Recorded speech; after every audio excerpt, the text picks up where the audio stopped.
What would you do if a billionaire publicly humiliated you in front of Monaco's elite, calling your life's work a fanciful pipe dream?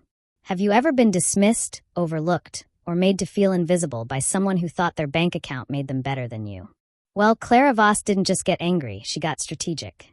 And her revenge was so calculated, so perfectly executed, that it left one of Europe's most ruthless billionaire CEOs completely speechless, watching his empire crumble while she rose to become more powerful than he ever was.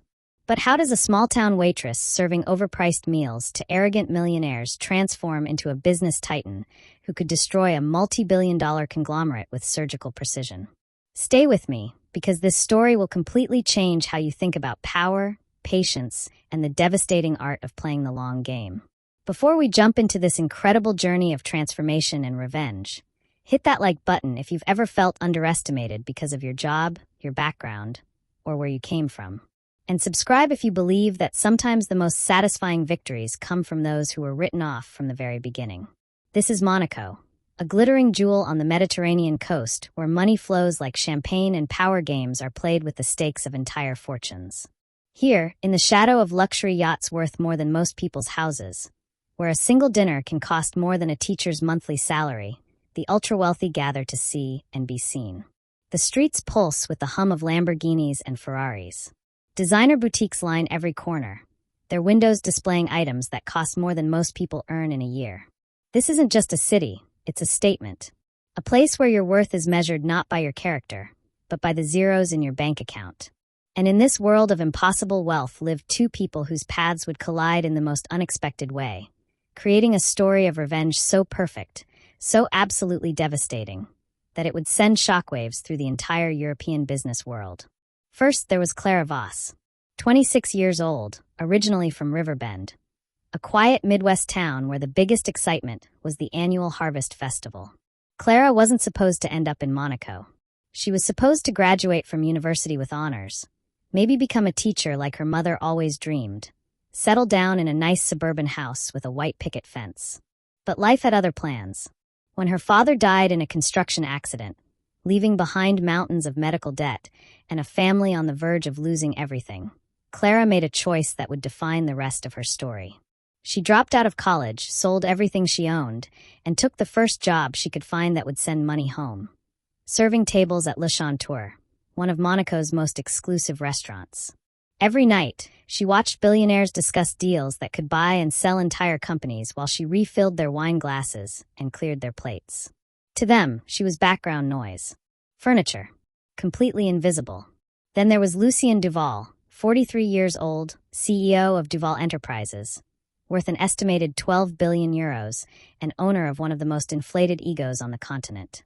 Lucien had inherited his father's business empire and expanded it ruthlessly, crushing competitors and treating employees like disposable resources. To Lucien, the world was simple. There were winners and there were losers, and everyone else was just there to serve the winners. He had never worked a service job, never struggled to pay rent, never had to choose between buying groceries and keeping the lights on. In his mind, poor people stayed poor because they didn't work hard enough, weren't smart enough, didn't want success badly enough. Clara Voss, as far as Lucien was concerned, was exactly where she belonged, invisible, irrelevant, and beneath his notice. What he didn't know was that Clara was far from ordinary. While other servers gossiped during breaks, she was studying business journals on her phone. While others complained about difficult customers, she was observing, learning, understanding how power really worked in this world of extreme wealth. And late at night, after her shifts ended and her feet ached from standing for 12 hours straight, Clara was building something in secret. Something that would eventually grow large enough to threaten everything Lucien had built. The collision between these two worlds, between entitled wealth and hidden brilliance, between inherited power and earned strength, was inevitable. And when it finally happened, the explosion would be so spectacular, so absolutely perfect in its justice, that people would be talking about it for years. But none of that mattered yet. For now, Clara was just another waitress in Monaco, serving another arrogant billionaire who couldn't even be bothered to look her in the eye when he ordered. Little did Lucien Duval know, he was about to make the biggest, most expensive mistake of his entire career. And Clara Voss? She was about to show the world exactly what happens when you underestimate someone based on the uniform they wear instead of the fire that burns inside them. This is the story of how a waitress brought down a billionaire, and why you should never, ever judge someone's potential by their current circumstances. Clara's journey to Monaco began with a phone call that shattered her world. She was in her junior year at Northwestern University, studying business administration with a minor in environmental science, when her mother's voice cracked through the phone at 2 a.m. "Your father's gone, honey." The doctors, they did everything they could. The construction accident had been swift and brutal. A crane malfunction on a high-rise project in Chicago. David Voss, a man who had worked construction for 23 years without a single serious injury, was gone in an instant. But death was only the beginning of the nightmare. The medical bills came first, hundreds of thousands of dollars for emergency surgeries that couldn't save him. Then the funeral costs. Then the revelation that their modest family home in Riverbend had been mortgaged to pay for Clara's education. Her mother, Margaret, worked as a school secretary making $32,000 a year. The math was simple and devastating. Clara had two choices: watch her family lose everything, or sacrifice her own future to save theirs. She chose sacrifice. Within a month, she had withdrawn from Northwestern, sold her textbooks, her laptop, even the small diamond necklace her father had given her for her 18th birthday. The money went straight home to keep the lights on and food on the table. Finding work that paid enough to support a family from another country wasn't easy. Clara sent applications everywhere: cruise ships, international hotels, overseas teaching programs. The response from Lucien Duval in Monaco seemed like divine intervention. They needed English-speaking servers for their international clientele, and they were offering wages that, while modest by Monaco standards, were 3 times what she could earn in Riverbend.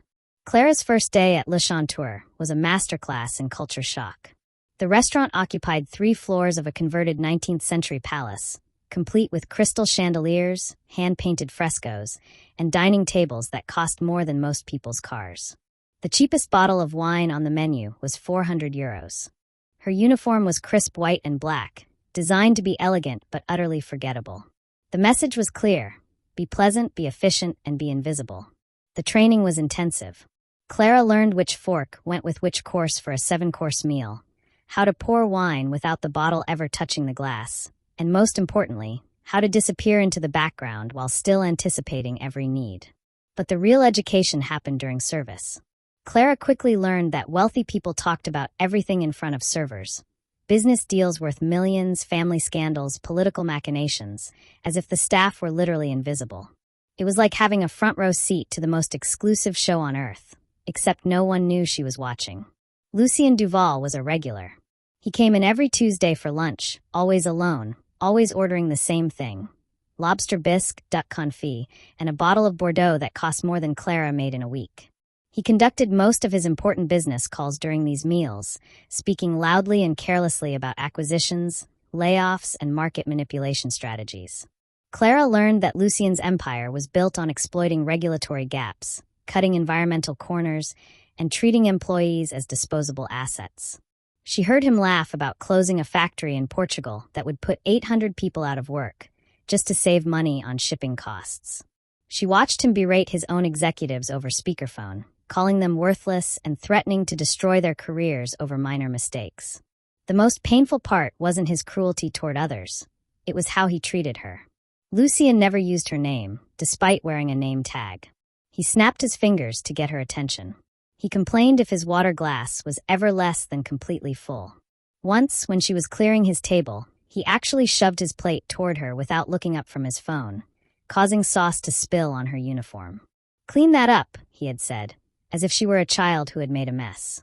Clara's tiny apartment was a 20-minute bus ride from the restaurant.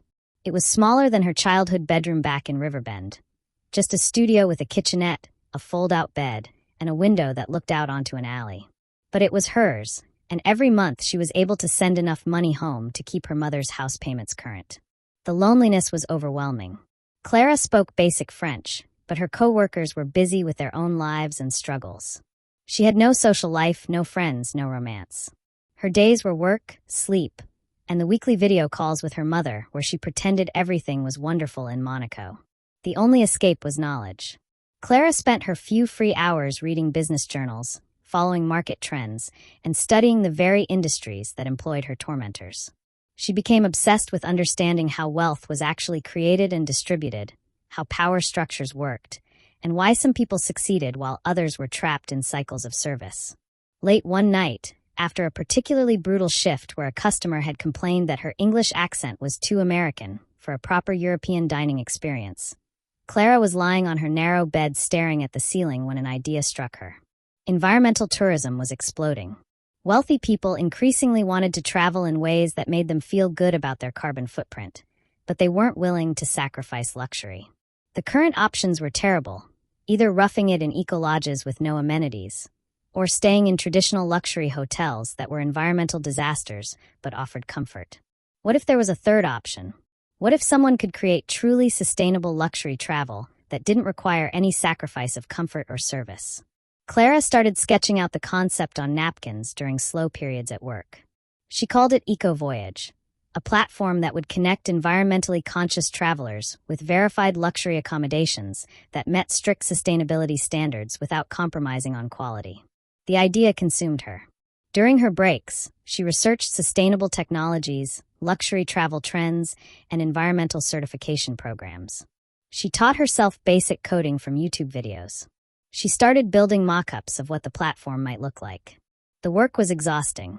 Clara would serve tables until midnight, then work on Eco Voyage until 4 a.m, catch 3 hours of sleep, and start again. Her eyes were permanently bloodshot. She lost weight she couldn't afford to lose. But the project gave her something invaluable: hope.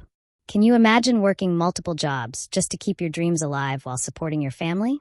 Drop a comment below if you've ever had to sacrifice your present for your future.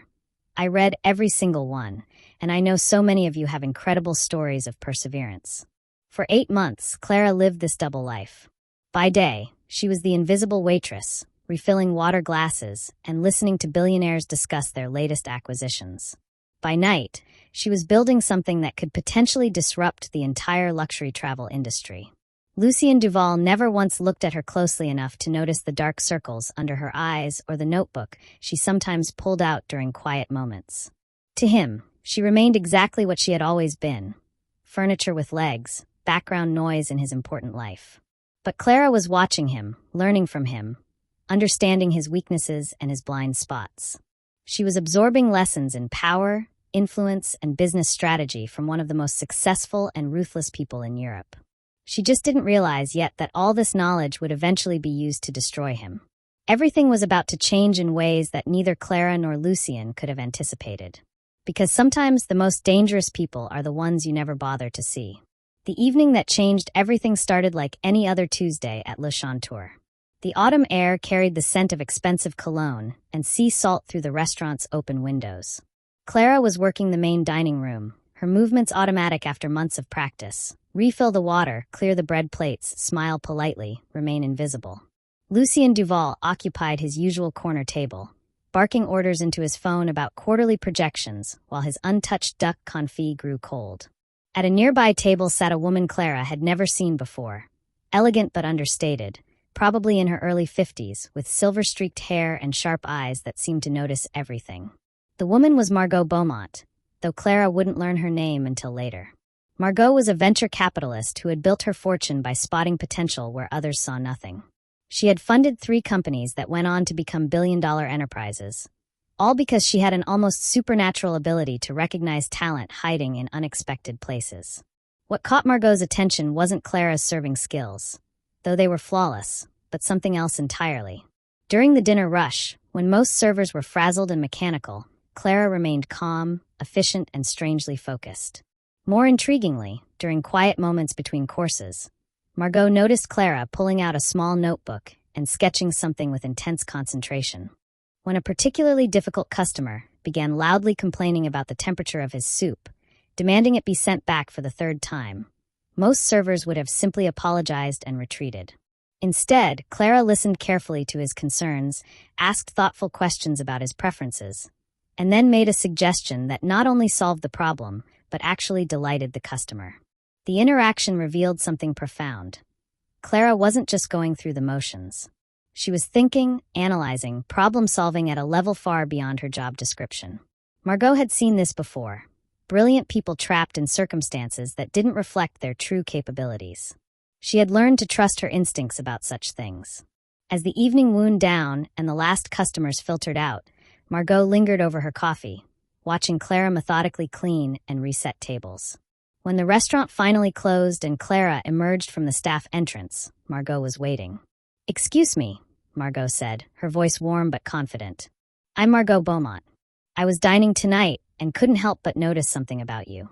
Do you have a few minutes to talk?" Clara's first instinct was suspicion. In her experience, wealthy patrons who wanted to talk to servers after hours usually had unpleasant motives. But something in Margot's manner, respectful, genuinely curious, made her pause. "I suppose," Clara said cautiously. "Is there a problem with the service?" Margot smiled. "Quite the opposite. I've been watching you work tonight, and I see someone who's clearly intelligent, thoughtful, and operating at a level far beyond what your current position requires. I also noticed you taking notes during your breaks. I'm curious, what are you working on?" Clara's hand instinctively moved to protect the notebook in her apron pocket. No one had ever asked about her secret project. For months, it had been her private escape, her impossible dream. The idea of sharing it with a complete stranger felt terrifying and thrilling at the same time. "It's probably nothing," Clara said, then stopped herself. Something about Margot's attentive silence encouraged honesty. "Actually, it's an idea I've been developing. A business concept. I'd love to hear about it," Margot said. "There's a cafe that stays open late just around the corner. My treat." 20 minutes later, they sat across from each other in a small bistro, Clara's notebook spread between them on the table. What started as a hesitant explanation quickly became an impassioned presentation as Clara forgot her nervousness and dove into the concept she had been refining for months. "The luxury travel industry is fundamentally broken from an environmental perspective," Clara explained, her eyes lighting up as she spoke.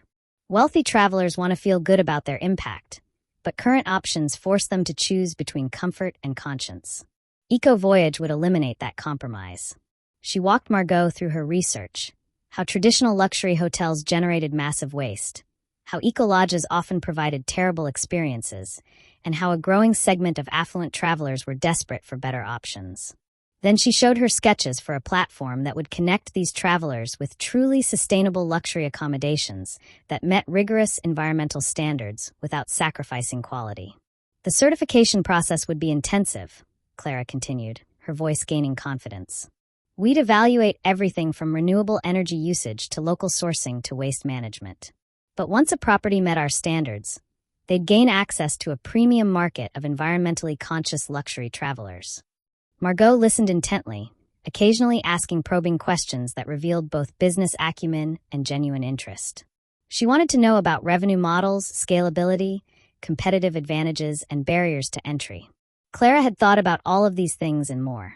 What impressed Margot most wasn't just the concept, though it was genuinely innovative, but Clara's depth of thinking. This wasn't some vague dream cooked up by someone who had never run a business. Clara had identified a real market gap, developed a viable solution, and thought through the operational challenges with remarkable sophistication.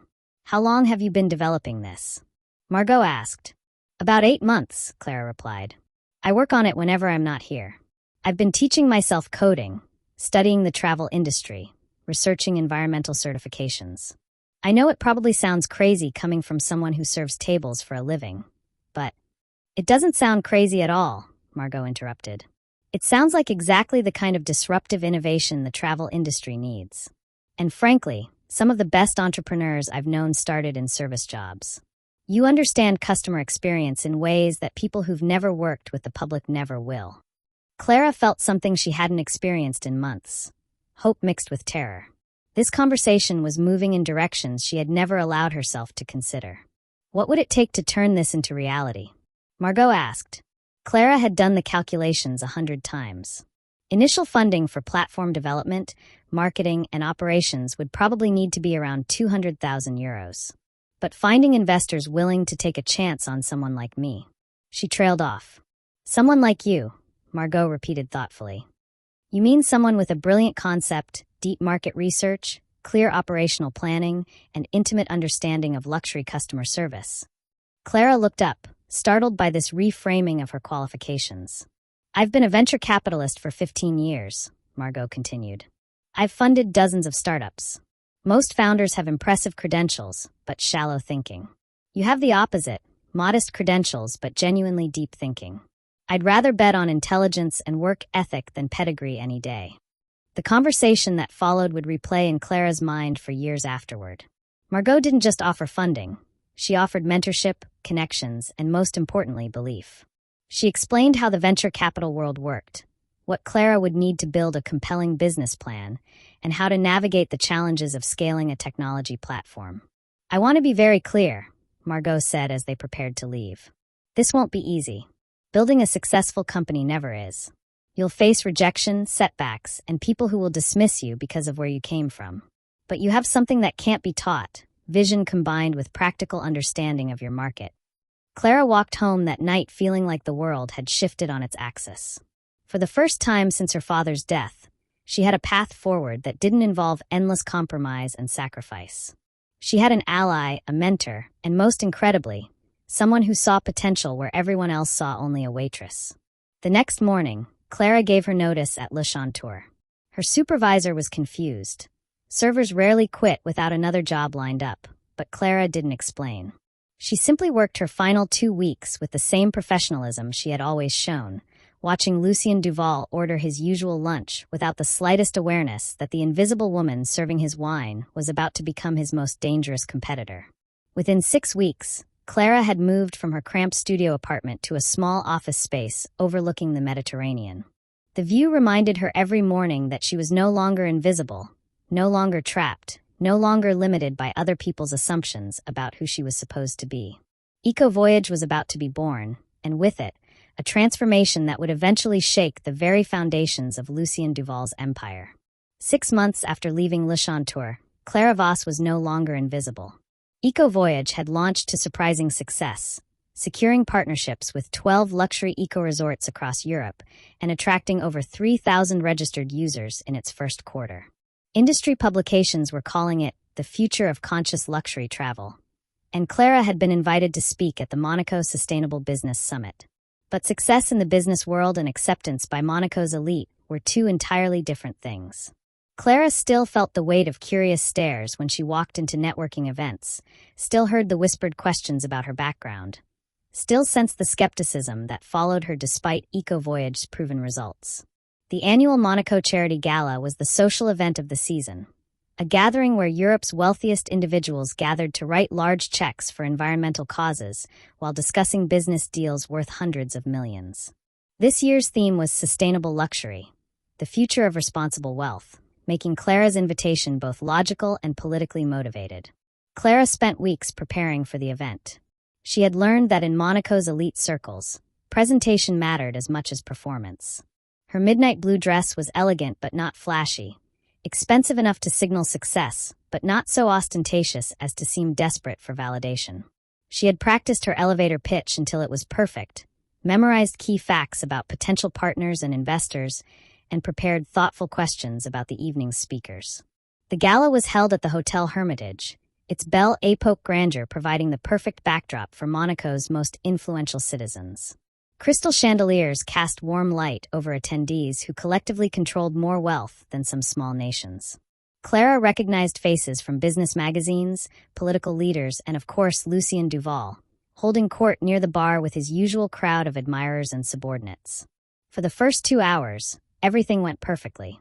Clara networked smoothly, discussing Eco Voyage's expansion plans with potential investors and forging connections with resort owners interested in sustainability certifications. Several people mentioned they had heard impressive things about her company, and 2 venture capitalists requested follow-up meetings. Clara was finally beginning to feel like she belonged in this world when the evening's speaking program began. The first speaker was a renewable energy entrepreneur who gave a polished presentation about solar innovation. The second was a sustainable fashion designer discussing ethical luxury goods. Then Lucien Duval took the stage, introduced as one of Europe's most visionary business leaders and a pioneer in adaptive luxury markets. Lucien's speech began conventionally enough, thanking the organizers, praising the charity's work, making the expected remarks about corporate responsibility. But then his tone shifted, becoming more personal and pointed. "Ladies and gentlemen, Lucien said, his voice carrying easily through the ballroom's excellent acoustics. I want to talk about something that's been troubling me lately. The rise of what I call amateur entrepreneurship. People with good intentions but no real understanding of how business actually works, trying to disrupt industries they've never truly been part of. Clara felt a chill of recognition. She wasn't the only one. Several people in the audience were glancing in her direction. We're seeing this particularly in the luxury travel sector, Lucien continued, warming to his theme.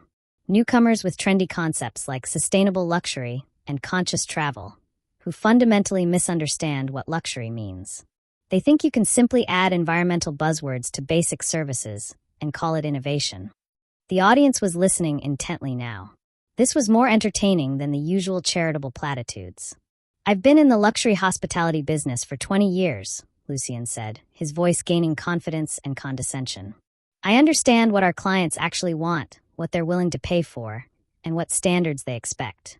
These amateur efforts, like Eco Voyage and similar platforms, represent nothing more than fanciful pipe dreams created by people who've never actually built anything substantial. The blood drained from Clara's face. Around the ballroom, she could feel eyes turning toward her, some sympathetic, others curious, many simply entertained by the unexpected drama. Lucien wasn't finished. It's admirable when young people have ambitious ideas, but there's a difference between ambition and delusion. True innovation in luxury markets requires decades of experience, established relationships, and deep understanding of what genuine wealth expects. You can't learn that serving tables or reading business magazines. The reference to her former job landed like a physical blow. Clara realized with crystalline clarity that this wasn't a general critique of industry trends. This was a personal attack, delivered publicly, designed to humiliate her in front of the very people she was trying to build relationships with. These so-called disruptors, Lucien concluded with a dismissive wave, will discover that good intentions and social media buzz aren't enough to compete in serious markets. The luxury industry has survived for centuries because it understands what its customers truly value: exclusivity, proven quality, and genuine expertise. Not amateur hour. The applause that followed was polite but uncomfortable. The audience sensed they had witnessed something more personal than professional, and the evening's celebratory mood had shifted into something more complex and awkward. Clara remained seated, her hands folded calmly in her lap, her expression neutral. But inside, something fundamental was crystallizing. This wasn't just business competition anymore. Lucien had made it personal. He had weaponized her background, used her former vulnerability as ammunition, and attempted to destroy her credibility in front of the people whose respect she had worked so hard to earn. Have you ever had someone publicly dismiss your achievements, trying to tear you down in front of people who matter to your future? Hit subscribe if you believe that the best revenge is massive success, and stick around to see how Clara proves that theory absolutely right. As the evening continued, several people approached Clara with awkward sympathy, clearly embarrassed by what they had witnessed. But Clara wasn't interested in sympathy. She was calculating. During the after-dinner networking, she watched Lucien accept congratulations from his circle, clearly pleased with his performance. She observed his body language, noted who laughed at his jokes, analyzed the power dynamics in his conversations. She was no longer seeing him as an obstacle to overcome, but as a target to systematically dismantle. Clara stayed until the very end of the gala, networking with renewed intensity, but her mind was already working on a different level. She was thinking about Lucien's weaknesses, his arrogance, his need for public validation, his assumption that his established position made him invulnerable. Most importantly, she was thinking about what she had learned during those months of invisible service at Le Chanteur, when Lucien had conducted his most sensitive business calls within earshot of someone he considered irrelevant. She remembered every careless admission, every regulatory shortcut, every ethical compromise he had discussed freely, because he never imagined the waitress refilling his water glass would someday have the power to use that information against him. On the drive home that night, Clara made a decision that would reshape both their futures. She wasn't just going to compete with Lucien Duval anymore. She was going to destroy him, methodically and completely, using every advantage her former invisibility had given her. The humiliation he had inflicted would be nothing compared to what she was about to unleash. Because Lucien had just made the fatal mistake of underestimating Clara Voss one final time. The war between them had officially begun, and only one of them understood the true stakes. Clara didn't act immediately. That would have been emotional, sloppy, amateur. Exactly what Lucien expected from someone he considered beneath him. Instead, she spent 3 weeks planning with the methodical precision of a chess grandmaster, thinking not just one move ahead, but 10. The foundation of her strategy was something Lucien had given her without realizing it: information. During those months of serving his lunch at Le Chanteur, Clara had been an invisible witness to dozens of phone conversations, business discussions, and strategic planning sessions that Lucien assumed were private. He had treated her like furniture, and furniture doesn't have ears or memory. But Clara remembered everything. She remembered the call where Lucien had laughed about falsifying environmental impact reports for a hotel development in Portugal. She remembered him bragging to an associate about bribing local officials to overlook waste disposal violations at 3 different resort properties. Most importantly, she remembered his casual admission that Duval Enterprises had been systematically underreporting their carbon emissions for years to avoid European Union penalties. Working with Margot, Clara began assembling what they called Project Transparency, a comprehensive investigation into Duval Enterprises' environmental practices. But they couldn't do this alone. They needed proof that would stand up to legal scrutiny, and they needed media partners who could present their findings with credibility. Margot's network proved invaluable. Through her connections, they retained Philippe Moreau, an investigative journalist who specialized in corporate environmental crimes. Philippe had spent 15 years exposing illegal practices by major corporations, and he had both the expertise and the credibility to handle sensitive information properly. What we need, Clara explained to Philippe during their first meeting, is not just accusations, but documentation. Lucien Duval has been cutting environmental corners for years, but he's been careful about covering his tracks. Careful, maybe, Philippe replied, but not perfect. No one ever is. The question is whether you're prepared for the consequences. When we expose this kind of systematic fraud, it doesn't just hurt the company. It can destroy lives, including innocent employees who had nothing to do with these decisions. Clara had already thought about this moral complexity. The employees deserve better leadership, and the environment deserves better protection. Covering up crimes to avoid short-term pain just enables more long-term damage. The investigation took 4 months. Philippe's team obtained documents through Freedom of Information requests, interviewed former Duval employees who had witnessed questionable practices, and analyzed public financial filings for inconsistencies.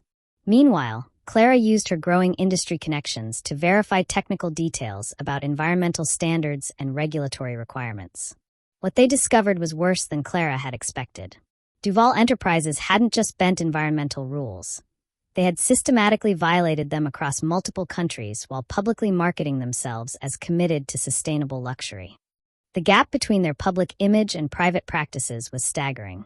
The smoking gun came from an unexpected source: a former Duval executive named Antoine Leblanc, who had been fired 6 months earlier for questioning the company's environmental reporting. Antoine had kept copies of internal emails and documents that proved senior management, including Lucien personally, had knowledge of and approved these violations. I tried to raise concerns internally, Antoine told Philippe during a recorded interview. I was told that environmental compliance was a luxury we couldn't afford in competitive markets. When I persisted, they eliminated my position and threatened legal action if I spoke publicly.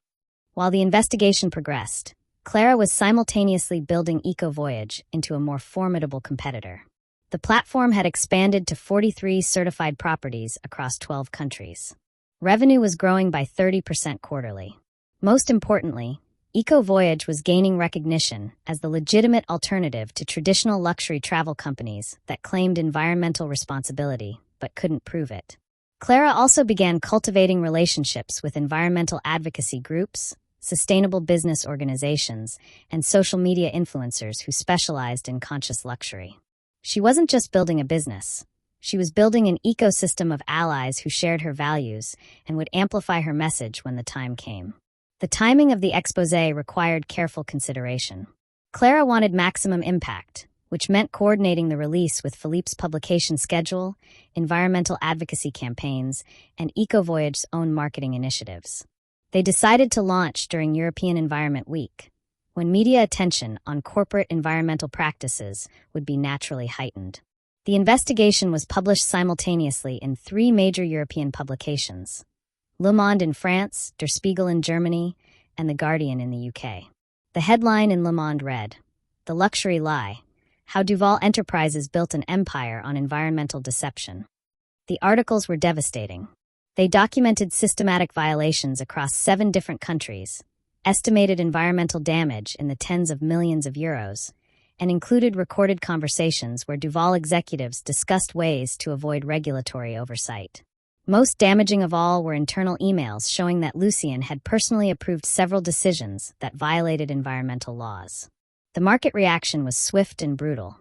Duval Enterprises' stock price dropped 18% in the first day of trading after the exposé. Environmental groups called for boycotts of all Duval properties. The European Union announced an immediate investigation into the company's compliance practices. But Clara wasn't finished. The exposé was only phase 1 of her strategy.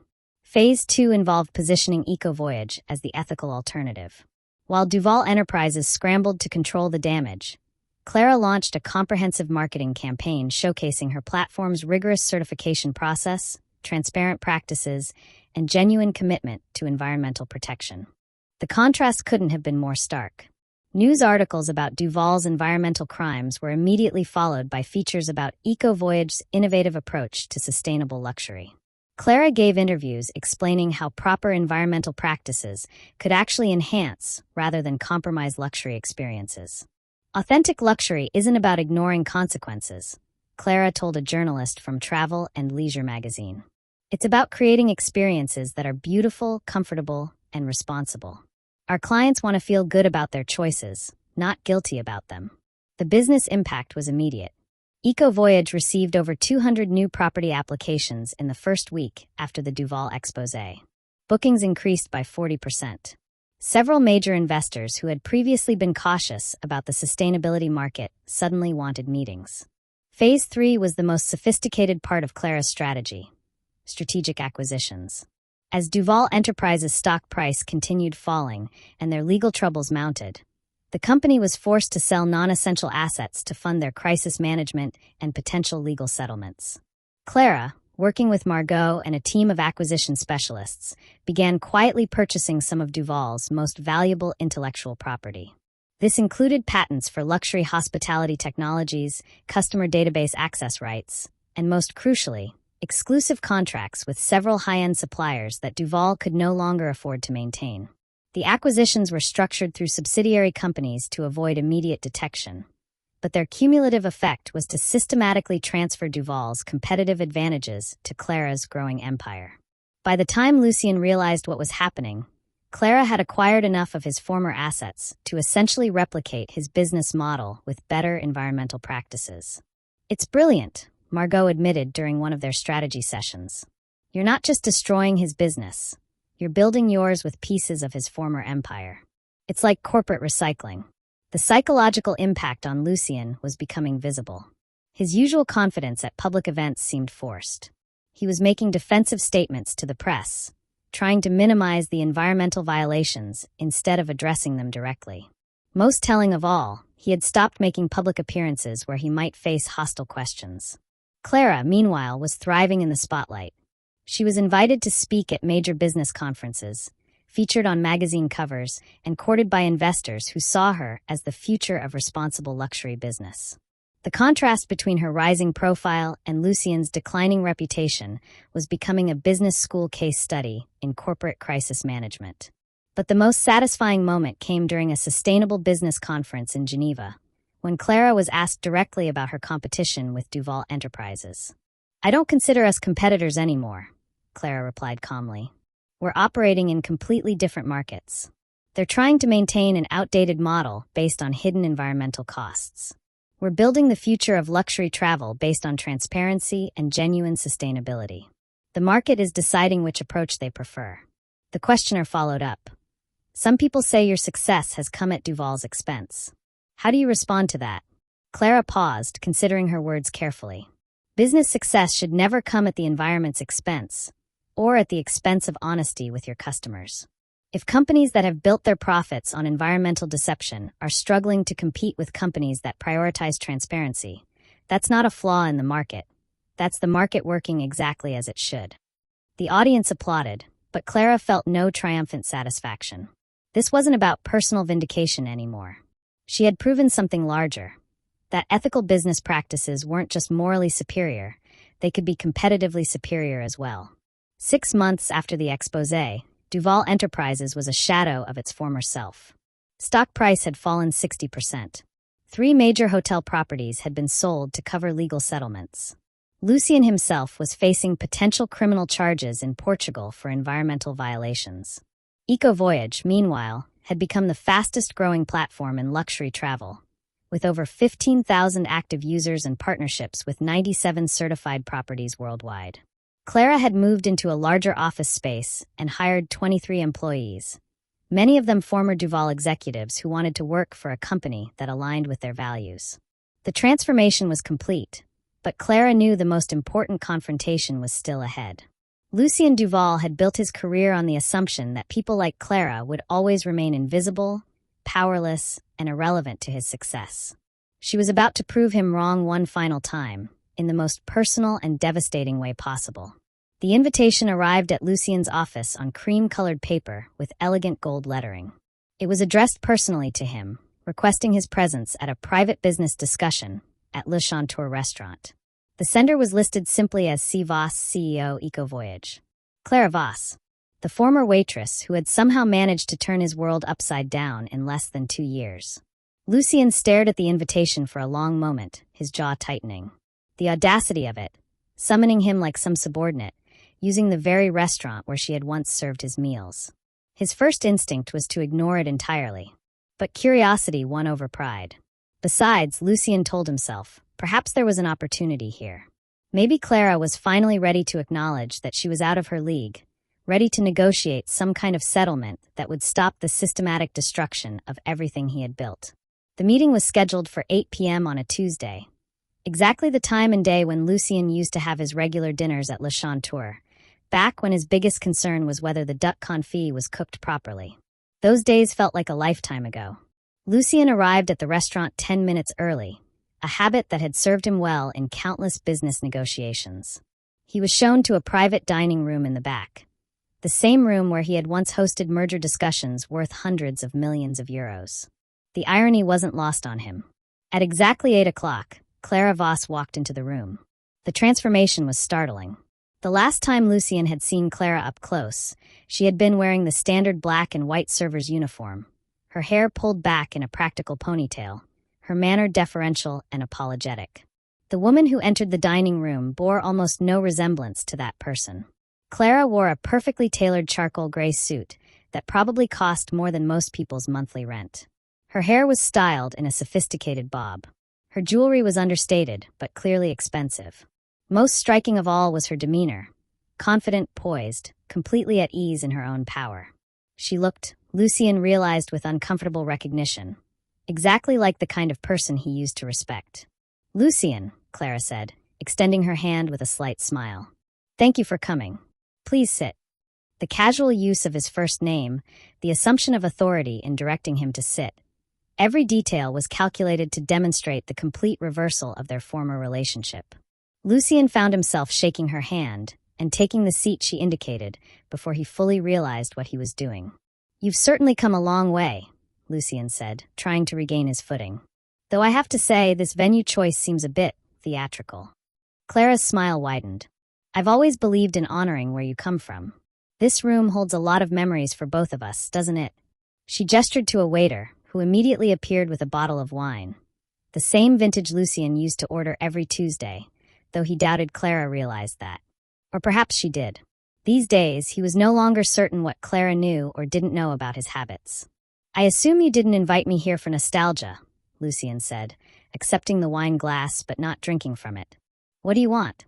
"Actually," Clara replied, settling back in her chair with perfect composure, "I wanted to make you an offer. A way for you to exit this situation with some dignity intact." Lucien felt a spark of hope mixed with irritation. So she was ready to negotiate. "I'm listening." "Duval Enterprises is hemorrhaging money," Clara said matter-of-factly. "Your stock price has lost 70% of its value. You're facing criminal investigations in 3 countries. Your insurance companies are threatening to drop your coverage. Your largest investors are demanding board restructuring." Each point landed like a physical blow, made worse by the clinical precision with which Clara delivered them. These weren't accusations or threats. They were simply facts, stated by someone who clearly had access to information that should have been confidential. "You seem remarkably well informed about my private business affairs," Lucien said carefully. "Information has a way of finding people who know how to use it," Clara replied. "The point is, you're in an impossible position. You can either continue fighting until there's nothing left, or you can make a strategic exit that preserves at least some of your reputation and resources." "And what exactly are you proposing?" Clara reached into her briefcase and withdrew a folder, which she placed on the table between them. "A comprehensive acquisition offer. EcoVoyage will purchase Duval Enterprises' remaining viable assets at fair market value. Your employees will be offered positions with better benefits and ethical leadership.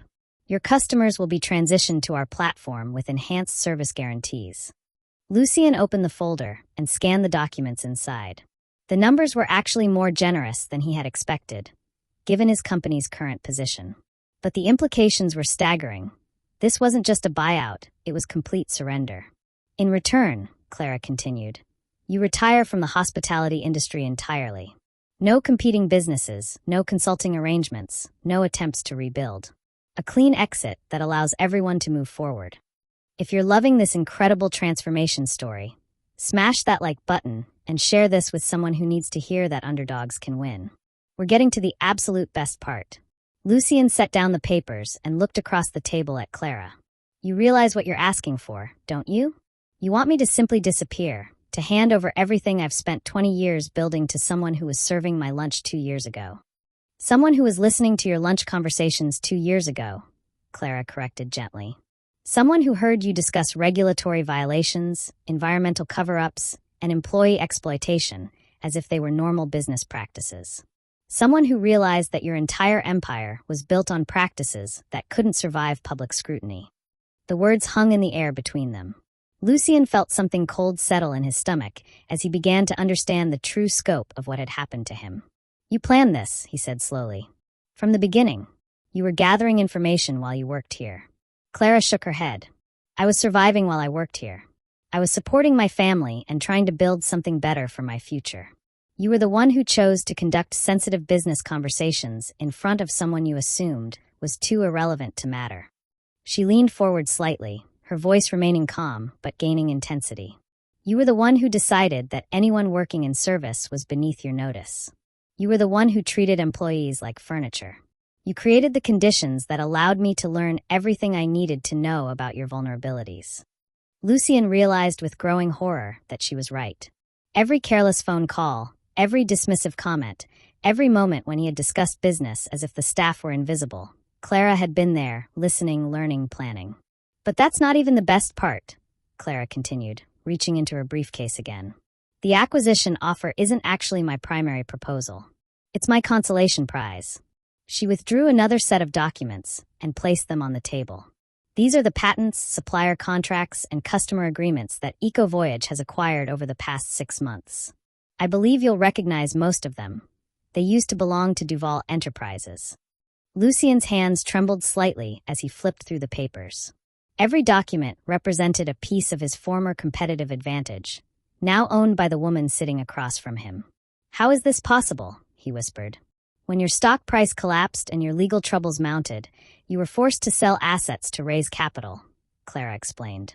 "I simply made sure that EcoVoyage was positioned to acquire the most strategic pieces. We now own the technologies that powered your reservation systems, the contracts with your most exclusive suppliers, and the customer data that took you years to accumulate." The full magnitude of his defeat was becoming clear. Clara hadn't just destroyed his business. She had absorbed its most valuable components and used them to build her own empire. "You've essentially rebuilt my company," Lucien said, his voice hollow, "but with better environmental practices and more ethical leadership." "I've built a better version of what your company should have been," Clara corrected. "What it could have been, if you had chosen to prioritize sustainability and integrity instead of short-term profits and ego." Lucien sat in stunned silence, processing the completeness of his defeat. This wasn't just business competition, it was systematic replacement. Clara had identified everything valuable about his empire and recreated it within an ethical framework that his own arrogance had made impossible. "So the acquisition offer is really just a formality," he said finally. "It's an opportunity for you to exit with grace instead of being completely destroyed," Clara replied. "You can either sell me the remaining pieces voluntarily, or I can wait for your inevitable bankruptcy and acquire them at liquidation prices. Either way, the outcome is the same." Lucien looked across the table at the woman who had once refilled his water glass without him bothering to acknowledge her existence. She held his entire future in her hands, and they both knew it. For the first time in his adult life, Lucien Duval was completely, utterly powerless. And the person wielding that power was someone he had never even considered worthy of basic respect. "I believe," Clara said quietly, "this is what they call poetic justice." 6 weeks after their confrontation at Le Chanteur, Lucien Duval signed the acquisition papers in a lawyer's office in Geneva. The ceremony was private, attended only by attorneys and a handful of executives who would oversee the transition. No press, no fanfare, no dramatic speeches. Just the quiet transfer of an empire from one person to another. Clara watched Lucien sign each document with the same methodical care he had once brought to his business decisions. His hands were steady, his expression neutral, but she could see the weight of defeat in the set of his shoulders. This wasn't just a business transaction. It was the formal end of everything he had built over 2 decades. When the last signature was complete, Lucien stood and extended his hand to Clara. "I hope you do better with it than I did," he said quietly. It was the first genuinely humble thing she had ever heard him say. The business world reacted to the acquisition with a mixture of shock and fascination. Clara Voss, the former waitress, had not only destroyed one of Europe's most established hospitality empires, but had absorbed its remains to build something entirely new. Business schools would study the case for years, analyzing how strategic patience and ethical positioning could overcome seemingly insurmountable competitive disadvantages. Ecovoyage's integration of Duval's former assets was masterful. Clara retained the most talented employees while restructuring operations around sustainable practices. Customer service improved dramatically as staff worked for a company that valued both environmental responsibility and employee dignity. Most former Duval customers transitioned seamlessly to the new platform, many commenting that the service was noticeably better under Clara's leadership. The numbers told the story of transformation. Within 8 months of the acquisition, the combined entity was generating 30% more revenue than Duval Enterprises had at its peak. Customer satisfaction scores reached industry-leading levels. Employee turnover dropped to nearly 0. Most remarkably, the company's environmental impact decreased by 60%, while quality and luxury ratings improved. Clara had proven something that traditional business wisdom said was impossible: that ethical practices could not only coexist with profitability, but could actually enhance it. The personal transformation was even more striking. Clara moved into a penthouse office in Monaco's business district, with floor-to-ceiling windows overlooking the Mediterranean. The view reminded her daily of how far she had traveled, not just geographically, but in terms of power and influence. Yet success hadn't changed her fundamental character. Clara still remembered every employee's name, still listened carefully to customer complaints, still treated service staff with the respect she had wished for during her own days in uniform. The difference was that now she had the authority to ensure that respect was standard practice throughout her organization. The media attention was intense. Clara appeared on the covers of Fortune, Forbes, and Harvard Business Review. She was invited to speak at conferences around the world, sharing her story of transformation and the business case for ethical leadership. The invitations came not just from business organizations, but from universities, environmental groups, and social justice advocacy organizations. What made Clara's story particularly compelling was how she handled her newfound influence.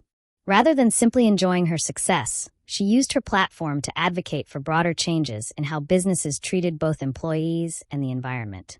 She established a foundation that provided microloans to service workers who wanted to start their own businesses. She created mentorship programs connecting successful entrepreneurs with people from working-class backgrounds. Most importantly, she never forgot where she had come from or the people who remained in the positions she had escaped. Meanwhile, Lucien Duval had essentially vanished from public life. The acquisition agreement prohibited him from working in the hospitality industry, but that restriction was hardly necessary. His reputation was so damaged that no major corporation would have hired him anyway. Rumors about his activities varied. Some said he had moved to a villa in Tuscany, and was writing a memoir. Others claimed he was volunteering with environmental restoration projects, trying to make amends for the damage his companies had caused. A few sources suggested he was in therapy, working through the psychological impact of losing everything he had defined himself by. The most reliable reports indicated that Lucien was living quietly in Switzerland, managing his remaining personal investments and learning, perhaps for the first time in his life, what it meant to be ordinary. The broader impact of Clara's victory extended far beyond her own success. Her story became a rallying cry for workers who felt undervalued and overlooked. Service industry employees around the world began organizing for better treatment, citing Clara's example as proof that their intelligence and potential deserved recognition. Business schools revised their curricula to include more emphasis on ethical leadership and sustainable practices. The Voss model became shorthand for how environmental responsibility could create competitive advantage rather than limiting it. Most significantly, the luxury travel industry itself began changing. Competitors rushed to match EcoVoyage's environmental standards, afraid of being exposed as Clara had exposed Duval Enterprises. Within 2 years, sustainability certifications became standard practice rather than optional add-ons. Clara had not only transformed her own life, she had transformed an entire industry. The psychological impact on both protagonists was profound. Clara discovered that victory, while satisfying, brought its own challenges. Success attracted attention from people who wanted to use her influence for their own purposes. She had to learn to distinguish between genuine allies and opportunistic admirers. The responsibility of employing hundreds of people and managing millions in revenue required skills far beyond what she had needed as an individual entrepreneur. But Clara also experienced something she hadn't expected: forgiveness. Not for Lucien's treatment of her. That remained unacceptable. But understanding of how power and privilege could corrupt people's judgment. Lucien hadn't been evil, just blinded by his own advantages to the humanity of people he considered beneath him. For Lucien, the experience was a devastating but potentially redemptive education. Losing everything he had identified with forced him to confront fundamental questions about worth, identity, and what actually mattered in life. Friends who had surrounded him during his successful years disappeared once he could no longer provide access to power and luxury. The isolation was painful but clarifying. For the first time since inheriting his father's business, Lucien had to define himself by something other than his wealth and position. The process was humbling in ways he had never imagined possible. 18 months after the acquisition, Clara received an unexpected letter. It was handwritten on simple stationery, addressed to her personally rather than her office. The return address showed it had been sent from a small town in the Swiss countryside. The letter was from Lucien Duval. In it, he apologized not just for his treatment of her personally, but for the broader pattern of disrespect and exploitation that had characterized his business practices. He didn't ask for forgiveness or offer excuses.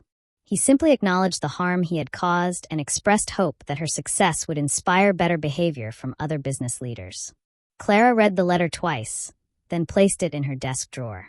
She didn't respond immediately. Forgiveness, she had learned, was a process that couldn't be rushed. But the letter suggested that perhaps some people were capable of genuine change, even after losing everything. The transformation was complete, but the ripple effects were just beginning. Clara Voss had proven that background doesn't determine destiny, that ethical business practices can triumph over exploitative ones, and that sometimes the most powerful revenge is simply succeeding beyond anyone's expectations. Most importantly, she had shown that respect and dignity aren't privileges to be earned. They're rights that every person deserves, regardless of the uniform they wear or the job they perform. 3 years after her confrontation with Lucien Duval, Clara Voss stood at the podium of the World Economic Forum in Davos, addressing an audience of global business leaders, politicians, and social activists. The topic of her keynote speech was the invisible workforce: why your success depends on people you never notice. But before diving into her prepared remarks, Clara did something unexpected. She asked everyone in the audience who had ever worked in food service, retail, hospitality, or any customer-facing role to stand up. About 30% of the room rose to their feet: billionaires, CEOs, government ministers, and Nobel Prize winners who had once served tables, worked cash registers, or cleaned hotel rooms before building their current success. "Look around," Clara said as the standing participants glanced at each other with recognition and respect. These are some of the most accomplished people in the world, and they all have something in common. They understand what it means to be invisible to people who think their current position defines their permanent worth. The lesson was profound and immediate. Success rarely comes from privilege alone. It comes from the combination of opportunity, preparation, and the resilience built through adversity. Clara's story had become more than just a business case study. It had become a blueprint for how anyone could transform their circumstances through strategic thinking, ethical behavior, and unwavering belief in their own potential. The first lesson was perhaps the most important. Never underestimate anyone based on their current circumstances. Lucien's fatal error wasn't just treating Clara poorly. It was assuming that her job as a waitress reflected her capabilities, rather than simply her current situation. How many brilliant minds are overlooked every day because people judge potential by position instead of character and intelligence? Clara's foundation had documented hundreds of similar stories. The former dishwasher who became a restaurant chain owner after developing a more efficient kitchen management system. The hotel housekeeper who created a sustainable cleaning product company. The taxi driver who built a logistics technology platform. All of them had been invisible to people in power until they created their own power. The second lesson centered on the strategic value of patience. Clara could have confronted Lucien immediately after her public humiliation at the charity gala. She could have sought quick, emotional revenge that would have provided temporary satisfaction, but no lasting change. Instead, she played the long game, building something substantial while systematically dismantling his advantages. Revenge is a dish best served successful, Clara often told young entrepreneurs who sought her advice. Don't focus on destroying your enemies. Focus on building something so impressive that their opinions become irrelevant. The third lesson involved the power of authentic ethical leadership. Clara's victory wasn't just about superior strategy. It was about offering a genuinely better alternative. EcoVoyage succeeded because it provided superior service while maintaining environmental and social responsibility. Customers didn't just choose Clara's platform to punish Duval Enterprises. They chose it because it was objectively better. This authenticity created sustainable competitive advantage. Companies that adopt ethical practices solely for marketing purposes usually fail because their commitment isn't genuine. Clara's environmental and social values were integrated into every aspect of her business because they reflected her authentic beliefs, not her marketing strategy. The fourth lesson highlighted the importance of building genuine relationships. Margot's support was crucial to Clara's success, but that support came because Clara demonstrated real potential and authentic character. The mentorship relationship worked because both parties contributed value. Clara brought intelligence and work ethic. Margot brought experience and connections. Too many people approach networking as transactional relationship building, trying to extract value without providing any. Clara's approach was different. She focused on being genuinely helpful and valuable to others, which naturally led to reciprocal support when she needed it. Clara's mentorship programs had become legendary in business circles. She personally met with dozens of service workers, entrepreneurs from working-class backgrounds, and others who reminded her of her younger self. But these weren't charity cases. They were strategic investments in people whose potential others had overlooked. One of her most successful protégés was Maria Santos, a former hotel cleaner who had developed an innovative water recycling system. With Clara's support and investment, Maria's company now provided sustainable water solutions to hotels across South America, saving millions of gallons annually while creating hundreds of jobs. Another was James Chun, a restaurant server who had created a platform connecting customers with locally sourced, sustainable food producers. His company had grown to serve over 50 cities, reducing food transportation emissions while supporting small farmers. The pattern was consistent. People who had been invisible in service roles often possessed unique insights into customer needs, operational efficiencies, and market gaps that traditional entrepreneurs missed. Clara's genius was recognizing this pattern and systematically investing in it. What's the biggest lesson you're taking from Clara's incredible journey? Drop a comment and let me know which part inspired you most. And if you love stories like this, subscribe and hit that notification bell because we've got more amazing underdog victories coming your way. The fifth lesson was perhaps the most personal. Your current situation doesn't define your future potential. Clara's transformation from waitress to billionaire CEO wasn't magic. It was the result of consistent learning, strategic thinking, and refusing to accept other people's limitations on her dreams. But Clara's legacy extended beyond individual success stories. Her advocacy had helped pass legislation in several European countries, requiring better treatment and advancement opportunities for service workers. Her business practices had become industry standards for ethical luxury travel. Her story had inspired countless people to pursue their own unlikely dreams. Most importantly, Clara had proven that the most sustainable competitive advantage comes not from exploiting others, but from creating genuine value while treating everyone with dignity and respect. The invisible workforce had found its voice, and that voice was changing the world one success story at a time. 5 years after leaving her job as a waitress, Clara Voss returned to Lucien Duval on a Tuesday evening. But this time, she wasn't carrying plates or refilling water glasses. She was there for the restaurant's monthly Future Leaders Dinner, a program she had established to connect young service workers with successful entrepreneurs and business leaders. The dining room looked exactly the same.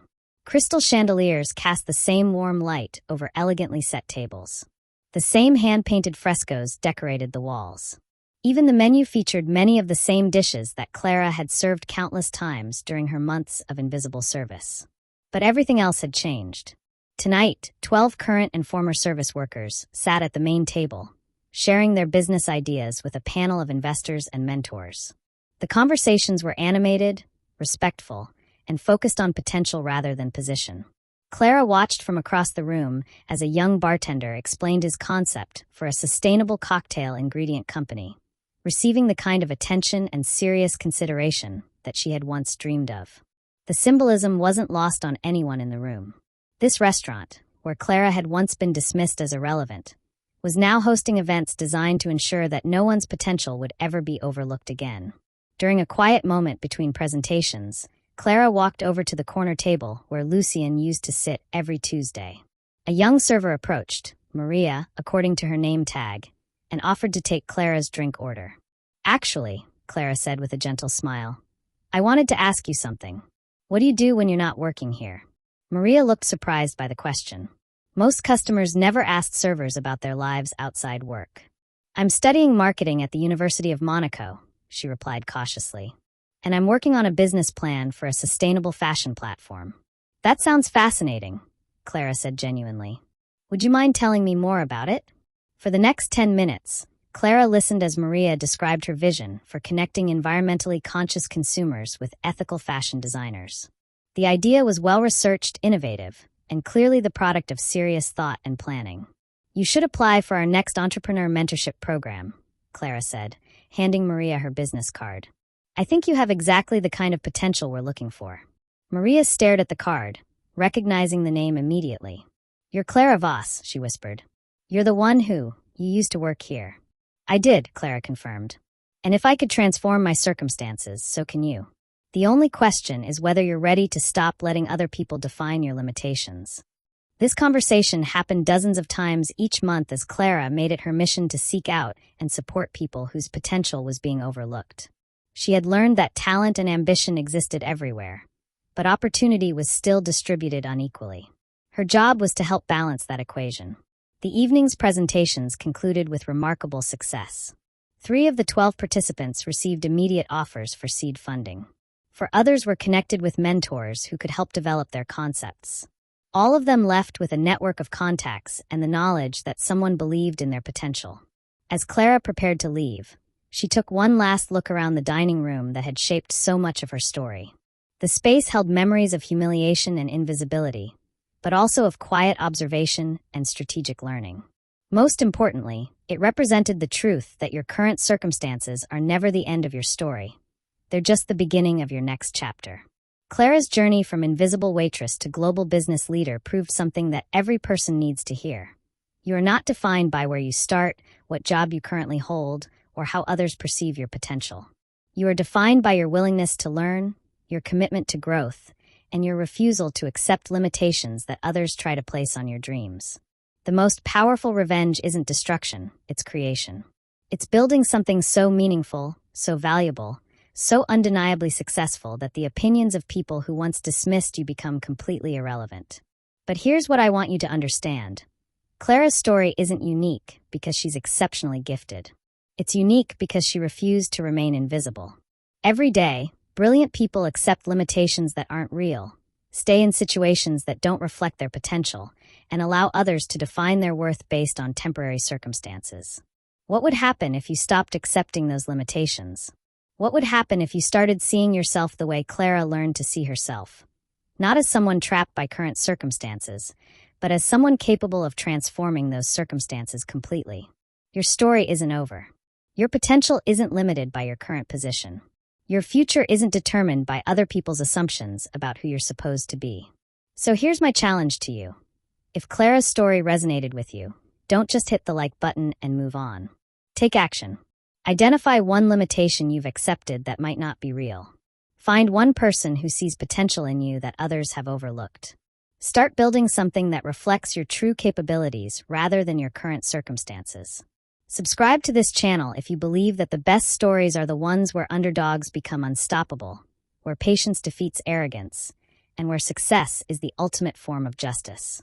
Hit that notification bell, because we've got more incredible transformation stories coming that will inspire you to rewrite your own narrative. Remember, in a world full of people trying to make others invisible, the most revolutionary act is refusing to disappear. Your move.